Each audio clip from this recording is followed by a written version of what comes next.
Vendredi 6 octobre, bonjour à tous, soyez les bienvenus dans le 12-13. Voici tout de suite les titres de cette édition.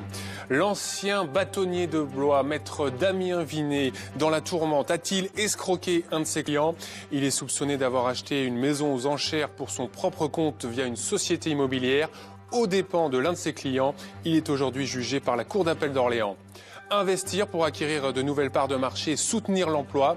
L'entreprise Duralex dans le Loiret a inauguré hier son nouveau four de cuisson du verre. Un investissement de près de 10 millions d'euros et un four qui fonctionne 24 heures sur 24. L'automne, c'est la période des récoltes pour beaucoup de fruits et légumes. C'est aussi une période délicate pour certaines récoltes d'épices comme le safran. Reportage avec des safraniers dans le Cher à la fin de cette édition.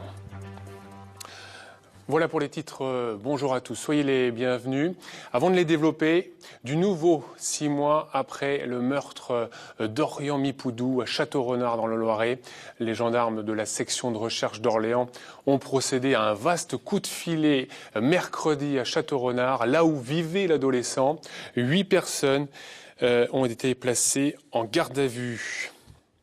Dans l'actualité également, un dramatique accident dans le Loir-et-Cher. Hier, une famille entière est décédée suite à une collision sur la route entre Mur-de-Sologne et Soins-en-Sologne.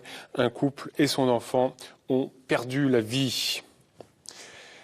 Au chapitre judiciaire, je vous le disais en titre, l'ancien bâtonnier de Blois, maître Damien Vinet, a-t-il escroqué un de ses clients ? Il est soupçonné d'avoir acheté une maison aux enchères pour son propre compte via une société immobilière aux dépens de l'un de ses clients. L'affaire est très grave, il est aujourd'hui jugé par la Cour d'appel d'Orléans. On retrouve tout de suite sur place au tribunal Nathalie Hérault. Oui Benoît, alors nous sommes arrivés vers 10h ici. On nous a rapidement demandé de sortir de la salle d'audience car elle est passée à huis clos. Dans la salle, il s'agit de l'ancien bâtonnier de Blois, Damien Vinet, qui est entendu. En 2012, une maison à Blois est mise aux enchères. Stéphane Droyer, marchand de biens, demande à son avocat, Damien Vinet, de s'occuper du bien.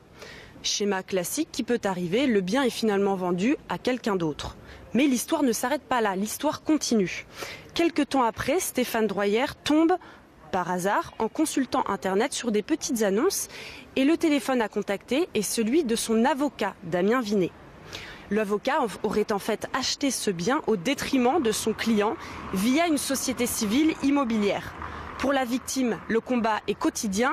Je vous propose de l'écouter. C'est un peu une déception parce qu'il y a déjà eu un renvoi et lors du renvoi, je n'ai pas pu m'exprimer. On a dit des choses qui sont peut-être pas conformes à la vérité et aujourd'hui j'aurais bien aimé pouvoir parler devant la cour étant victime dans cette affaire.